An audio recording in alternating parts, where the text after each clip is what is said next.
ನೇರವಾಗಿ ವಿಷಯಕ್ಕೆ ಬರ್ತೇನೆ. ಇವತ್ತು ಏನು ಇಡೀ ಜಗತ್ತೇ ಬೆಚ್ಚಿ ಬೀಳುವಂತಹ ಒಂದು ತನಿಖೆ ನಡೀತಾ ಇದೆ. ಧರ್ಮಸ್ಥಳದಲ್ಲಿ ಆದಂತಹ ಅತ್ಯಾಚಾರ ಕೊಲೆ ಪ್ರಕರಣಗಳ ಬಗ್ಗೆ SIT ತನಿಖೆ ನಡೀತಿದೆ. ಈ ಸಂದರ್ಭದಲ್ಲಿ ಬಾಂಬ್ ಬ್ಲಾಸ್ಟ್, ಕುಕ್ಕರ್ ಬ್ಲಾಸ್ಟ್, ಆ ಬ್ಲಾಸ್ಟ್, ಈ ಬ್ಲಾಸ್ಟ್ ಅಂತ ಇಲ್ಲಿ ಬಿಜೆಪಿಯ ಕೆಲವು ನಾಯಕರುಗಳು ಸುಳ್ಳು ಮಾಹಿತಿಗಳನ್ನು ನೀಡಿ ಧರ್ಮ ಮತ್ತು ಅಧರ್ಮವನ್ನು ಬೇರೆ ಮಾಡುವುದು ಬಿಟ್ಟು ಇಲ್ಲಿ ಮತಾಂಧತೆಯನ್ನು ಮತ್ತು ಕೋಮುಗಲಭೆ ಸೃಷ್ಟಿಸುವಂತ ಕೆಲಸವನ್ನು ಮಾಡಲಿಕ್ಕೆ ಹೊರಟಿದ್ದಾರೆ. ಇದು ಅಕ್ಷಮ್ಯ ಅಂತ ನಾನು ಹೇಳಲಿಕ್ಕೆ ಇಚ್ಛೆ ಪಡ್ತೇನೆ. ಅದರ ಜೊತೆಯಾಗಿ ಇಡೀ ಜಗತ್ತೇ ಬೆಚ್ಚಿ ಬೀಳುವಂತಹ ಒಂದು ಪ್ರಶ್ನೆಯನ್ನು ವೀರೇಂದ್ರ ಹೆಗ್ಗಡೆ ಪಾರ್ಲಿಮೆಂಟ್ ಅಲ್ಲಿ ಕಳೆದ 6ನೇ ತಾರೀಕಿಗೆ ಪ್ರಶ್ನೆಯನ್ನು ಮಾಡ್ತಾರೆ. ಪ್ರಶ್ನೆ ಸಂಖ್ಯೆ 1967ರಲ್ಲಿ ಶಾಲಾ ಕಾಲೇಜುಗಳಲ್ಲಿ ಬಾಂಬ್ ಬ್ಲಾಸ್ಟಿನ ಬಗ್ಗೆ ಏನಾದರೂ ಹೆಚ್ಚು ಕಮ್ಮಿ ಆದ್ರೆ ಅದಕ್ಕೆ ಯಾವ ರೀತಿಯ ಒಂದು ರಕ್ಷಣೆ ಬದ್ಧತೆ ನಿಮ್ಮಲ್ಲಿ ಇದೆ ಅಂತ ಹೇಳುವಂತ ಪ್ರಶ್ನೆಯನ್ನು ಮಾಡ್ತಾರೆ. ಇಡೀ ಜಗತ್ತೇ ಇವತ್ತು ಪ್ರಶ್ನೆ ಮಾಡ್ತಾ ಇದೆ. ಒಂದು ಅನಾಮಿಕ ಬಂದು ಊತಿಟ್ಟ ಶವಗಳನ್ನು ಮೇಲೆ ತೆಗಿಲಿಕ್ಕೆ ಹಲವಾರು ವರ್ಷಗಳಿಂದ ಊತಿಟ್ಟದ್ದು.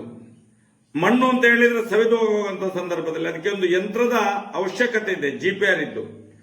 ಅದನ್ನಾದರೂ ಪಾರ್ಲಿಮೆಂಟ್ ಅಲ್ಲಿ ಕೇಳಿದ್ರೆ ನಾವು ಹೋಗ್ತೇವೆ. ಅದನ್ನು ಏನೊಂದು ದೊಡ್ಡ ಮನಸ್ಸಿನಲ್ಲಿ ಅವರು ಕೇಳಿದ್ದಾರೆ.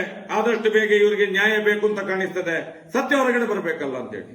ಇಲ್ಲಿ ಏನ್ ಮಾಡ್ತಾರೆ ಅಂತ ಹೇಳಿದ್ರೆ ಅವರ ಪ್ರಶ್ನೆ ಏನಂತ ಹೇಳಿದ್ದಾರೆ, ಎಲ್ಲಾ ಶಾಲಾ ಕಾಲೇಜುಗಳಲ್ಲಿ ರಕ್ಷಣೆ ಹೇಗೆ ಕೊಡ್ತೀರಿ ಬಾಂಬ್ ಬ್ಲಾಸ್ಟಿನ ಬಗ್ಗೆ. ಮತ್ತೊಂದು ಕಡೆಯಲ್ಲಿ ಇಲ್ಲಿ ಬಿಜೆಪಿ ನಾಯಕರುಗಳು ಬಾಂಬ್ ಬ್ಲಾಸ್ಟಿನ ಬಗ್ಗೆ ಯಾವತ್ತೋ ಏನು ಸುದ್ದಿಯಲ್ಲಿದ್ದನ್ನು ಈಗ ತೆಗಿಲಿಕ್ಕೆ ಶುರು ಮಾಡಿದ್ದಾರೆ.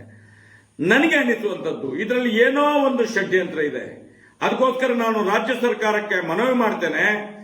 ಏನು ರಾಜ್ಯಸಭಾ ಸದಸ್ಯ ವೀರೇಂದ್ರ ಹೆಗ್ಗಡೆ ಪಾರ್ಲಿಮೆಂಟ್ ಅಲ್ಲಿ ಕೇಳಿದ ಪ್ರಶ್ನೆಗೂ ಮತ್ತು ಇಲ್ಲಿ ಬಿಜೆಪಿ ನಾಯಕರುಗಳು ಮಾಡುವಂತ ಆರೋಪಕ್ಕೂ ಎರಡು ತಾಳೆ ಆಗ್ತದೆ ಅನ್ನಿಸ್ತದೆ ನನಗೆ. ಯಾಕಂತೇಳಿ ಮುಂದಿನ ದಿನಗಳಲ್ಲಿ ಯಾವುದೇ ರೀತಿಯ ಅನಾಹುತ ಆಗಲಿಕ್ಕೆ ಸಾಧ್ಯತೆ ಇದೆ.